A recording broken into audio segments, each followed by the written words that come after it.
बोलो श्री प्राणनाथ प्यारे की विजयानंदन बुद्ध निष्कलंक कलगी अवतार का प्रकाट का ये पर्व समस्त धर्म ग्रंथों में भविष्यवाणियां थी। तो विजयानंदन बुद्ध निष्कलंक कलगी अवतार प्रकट होगा और बाइबल में वर्णन था कि ईसा की पातशाही प्रारंभ होगी। वह ऐतिहासिक दिवस चैत्र शुक्ल प्रतिपदा जो बड़ा ऐतिहासिक पर्व है, ऐतिहासिक दिन है। इस दिन ब्रह्मा जी ने सृष्टि का निर्माण किया। इसी दिन विक्रमादित्य जी ने विक्रम संवत प्रारंभ की। बड़ा ऐतिहासिक पर्व है और ये ऐतिहासिक सबसे बड़ा ये है कि शास्त्रों में वर्णन किया गया है कि पूरे विश्व ब्रह्मांड के अंतर्गत विजयानंदन बुद्ध निष्कलंक कलगी अवतार प्रकट होंगे तो उनका प्रकाट का यह पर्व आयोजित होगा। महामती स्वामी श्री प्राणनाथ जी महाराज इस धरा पर आए और उनको पूरे समस्त धर्म के अवलंबियों ने विजयानंदन बुद्ध निष्कलंक कलगी अवतार को घोषित किया। समय था हरिद्वार का कुंभ का मेला, पावन पर्व। वैसे तो कुंभ के पर्व अपने भारत में 4 स्थानों में स्थापित होते हैं, प्रयाग में, उज्जैन में, नासिक में और हरिद्वार में। तो ये हरिद्वार का कुंभ का पर्व था और इस पर्व पर समस्त धर्मों के धर्मावलंबी यहाँ पर आते हैं। जब देखा कि 6 शास्त्र के शास्त्र वेत्ता, 10 नाम सन्यासी, 6 दर्शनों के अधिष्ठाता, कैदी बेकैदी सकल कैदी सब पूरे वहां पे महामंडलेश्वर के बड़े बड़े पंडाल लगे हुए थे। स्वामी प्रणव जी वहां पर दिल्ली से आते हैं और हरिद्वार में पहुंचते हैं।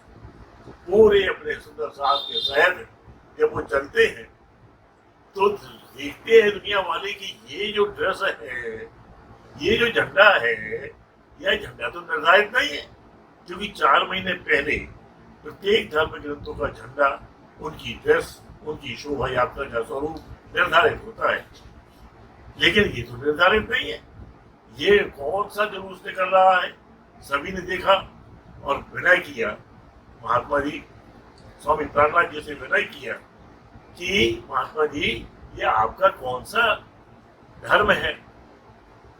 तो उन्होंने कहा कि धारणा थी धर्म त्याग, धर्म तो एक ही है, पारब्रह्म परमात्मा तो एक ही है, एको ब्रह्म द्वितीय नास्ति। सभी लोगों ने विचार किया ये तो बहुत ऊंची बात कर रहे हैं, और ये जो ध्वजा है उस पारब्रह्म परमात्मा का ध्वजा है, ये जो पोशाक है सफेद वस्त्र। तब उन्होंने इस बात का परिचय जानना चाहा। 10 नाम सन्यासी, चारों वेद के अधिष्ठाता, चारों संप्रदाय के साधुजन सभी वहां पर विराजमान हुए, खड़ दर्शनी विराजमान हुए और विराजमान होकर के उन्होंने कहा कि आप अपने धर्म का परिचय दीजिए। जो आपने बात कही, बहुत बड़ी बात कही कि एको ब्रह्म द्वितीय, ब्रह्म एक है अनेक नहीं है, धर्म एक है अनेक नहीं है। लेकिन हमारी जो ज्ञान है उस ज्ञान की कमी के कारण हम इसमें भेद देखते हैं। कृपया करके आप बताइए। तो उन्हें धर्मावलंबियों ने, जो अधिष्ठाता थे, उन्होंने कहा हमारा बहुत प्राचीन मत है, आपका तो नया दिखाई देता है। तो उन्होंने कहा प्राचीन मत है आपका, तो आप अपना परिचय दीजिए। जो आप कहते हैं आदि सनातन हमारा प्राचीन मत धर्म है, आप अपना परिचय दीजिए। तो उन्होंने फिर प्रारंभ किया। चारों संप्रदाय के जो अधिष्ठाता थे उन्होंने अपना प्रारंभ किया परिचय देना। जब अपना परिचय दिया तो देने में है सिद्धि साहिब जी ने कहा कि बड़े प्यार से हमारे प्रश्नों का जवाब देते जाना। जब उन्होंने वर्णन किया तो उन्होंने कहा कि जो आपकी शाला है, जो आपका अधिष्ठान है, जो आपका लोक है, जो आपकी इष्ट है, वो तो 14 लोक के ब्रह्मांड के परे नहीं है, त्रिलोकी के परे नहीं है। और वो पारब्रह्म परमात्मा निराकार निरंजन शून्य के परे, अक्षरधाम के परे, अक्षरती धाम में निवास करता है। जब हो गए दूसरे बोले। इसी प्रकार से क्रमबद्ध ढंग से सभी धर्म वालों ने अपना अपना परिचय दिया और श्री साहिब जी ने मूल प्रश्न किए कि आपके वेद ही में लिखा है, हम नहीं कहते हैं, ये आपके शास्त्रों में ही लिखा है कि यह महा प्रलय जब होता है, 4 प्रलय होते हैं, प्राकृतिक तो महाप्रलय, जब महाप्रलय होता है तो सब वीर हो जाता है, तो पारब्रह्म कहाँ जाता है, निरुत्तर हो गए सभी लोग। उन्होंने कहा कि आप अपना परिचय दीजिए। अब देखो आप ये क्या कौन सा परिचय देते हैं, सभी आपस में सोचा। तब सती साहिब जी ने कहा हमारा परिचय तो शास्त्रों में, जब शास्त्रों की उत्पत्ति हुई तभी से आ चुका है और इसको महेश्वर तंत्र में विस्तृत रूप से वर्णन किया गया है। हमारी जो मूल पद्धति है वो पद्धति का निरूपण उसमें स्पष्ट रूप से किया गया है। वैसे तो शास्त्रों को देखो, 24 दीप का अध्याय 30 देखो, स्पष्ट वर्णन किया गया है कि विषय वर्णन को कल की अवतार होगा और प्रकट होगा, तो वो समय कौन सा होगा। शास्त्रों में स्पष्ट वर्णन किया गया है कि नागर ये सागर साल 1600 शालीवाहन का शाखा 16वां प्रारंभ होगा। और ये वर्णन किया गया है कि विक्रम संवत 1735 विक्रमादित्य की जो संवत है वो 1735 हुई, जब वो विजय वृंदन बुद्ध निष्करण का अवतार इस संसार के अंदर प्रकट होगा। देखो शास्त्रों में होता करती भविष्यवाणियां पूर्णतः से की गई हुई है और समस्त धर्म शास्त्रों में, ऐसा नहीं कि हिंदू धर्म ग्रंथों में ही हो, समस्त धर्म शास्त्रों में, संसार में बाइबल आई, कुरान आई, सभी आए। बाइबल में लगाई ईसा की पाठशाला ही प्रारंभ होगी। तो समस्त धर्म ग्रंथों में जो वर्णन किया गया है उसको सार्थक किया यहाँ पे आकर। उन्होंने बताया कि हमारा परिचय आप पूछते हो, हमारा परिचय क्योंकि आपको जानकारी नहीं है इसलिए हम आपको बता ही देते हैं। हमारा परिचय तो शास्त्रकारों ने पहले ही दे दिया है। 18 पुराण हुए जिसमें महेश्वर तंत्र संहिताएं हुई, तंत्र शास्त्र हुए, महेश्वर तंत्र ने पुराणों के अंतर्गत से, शास्त्रों के अंतर्गत से लेकर स्पष्ट व्याख्या की हुई है और हमारी पद्धति बताई हुई है। पद्धति बताई कि सदगुरु ब्रह्मानंद है, सूत्र है अक्षर, शिखा सदा तिनसे बड़े चेतन जो सेवन है पुरुषोत्तम गोत्र चिदानंद ज्ञान। इस प्रकार से अपना इष्ट बताया, परम किशोरी इष्ट। मतलब कहने का ये है कि निजानंद पद्धति जो महेश्वर तंत्र में आई हुई है उसका पूर्णतः निरूपण किया।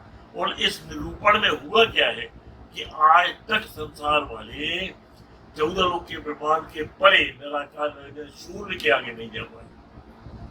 और वो जो धाम का वर्णन किया इस पद्धति के द्वारा, वो स्थान का वर्णन किया इस पद्धति के द्वारा, वो अंत पार बेहद है, बेहद पार अक्षर, अक्षर पार वतन में जागिए। वो अक्षर के पार, अक्षर धाम के पार भी अक्षरती धाम है। उस वतन का वहां से ब्रह्म सृष्टि कैसे संसार में आई, सदगुरु ब्रह्मानंद है, सूत्र अक्षर शिखा तथा तिनसे बड़े चेतन के जन्म पहले ही वर्णन आ जाता है। तो पहले ही सत्य चित आनंद का रूप पूर्णतः निरूपण पहले ही में आ जाता है कि हमारा सदगुरु कौन है, ब्रह्म का आनंद है। कैसा है वो परमात्मा, सत्य चित आनंद है। तो वो आनंद का स्वरूप कौन है, हमारा सदगुरु। फिर चेतन चित जो उच्चत विलास, सत्य चित आनंद, चेतन का स्वरूप। वो चेतन का स्वरूप क्या है, वो पारब्रह्म परमात्मा है।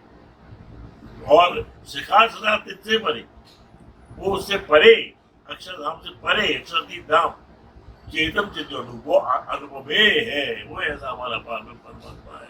मतलब कहने का ये है कि सूत्र है अक्षर रूप। तो ये आनंद का वर्णन किया, अक्षर का वर्णन किया और चेतन का वर्णन किया, चिद विलास का वर्णन किया। इस 3 में सच्चिदानंद की व्याख्या तो पहले ही हो गई। उसमें लगा है, कहते हैं आप देखो पद्म पुराण में ब्रह्मानंदम परम सुखदम केवलम ज्ञान मूर्तियम, दुग्धातीतम गगन सदृशम तत्तमस्यादिलक्ष्यम् एकम नित्यम विमल वचनम सर्वदा साक्षी रूपम भावातीतम त्रिगुण रहितम सद्गुरुतम नमामि। ऐसे सदगुरु को हम नमन करते हैं जो कोई ब्रह्म का आनंद है। तो मतलब कहने का ये है कि एक एक सूत्र का, पद्धति के एक एक सूत्र का समस्त धर्म शास्त्रों से लेकर के उन्होंने वर्णन किया। कि संसार वाले तो क्या चाहते हैं, वो चाहते हैं कि हमें इसका सहारा मिले, वो संसार के शास्त्रों का सहारा चाहते हैं। इसलिए संसार के शास्त्रों का सहारा चाहते हैं। तो संसार के जितने भी धर्म ग्रंथ हैं उन धर्म ग्रंथों के द्वारा अपना जो इष्ट है, परम किशोरी इष्ट है, वो तो चिदानंद इष्ट कौन सा है? हुआ आनंद, जिससे हम प्रकट हुए, आनंद से हम प्रकट हुए हैं। परमात्मा का स्वरूप चैतन्य का स्वरूप है और उनका आनंद का स्वरूप श्यामा जी महारानी है, जिनसे ये संसार की प्रकटीकरण हुई है। इस प्रकार से समस्त धर्म शास्त्रों का यहाँ पर पूर्णतः निरूपण किया। फिर एक बात बहुत महत्वपूर्ण है कि इस समय जब विजयानंदन बुद्ध निष्करण कलगी अवतार को प्रकट होना था, तो प्रकृति में क्या चमत्कार होने थे ये भी वर्णन किया गया।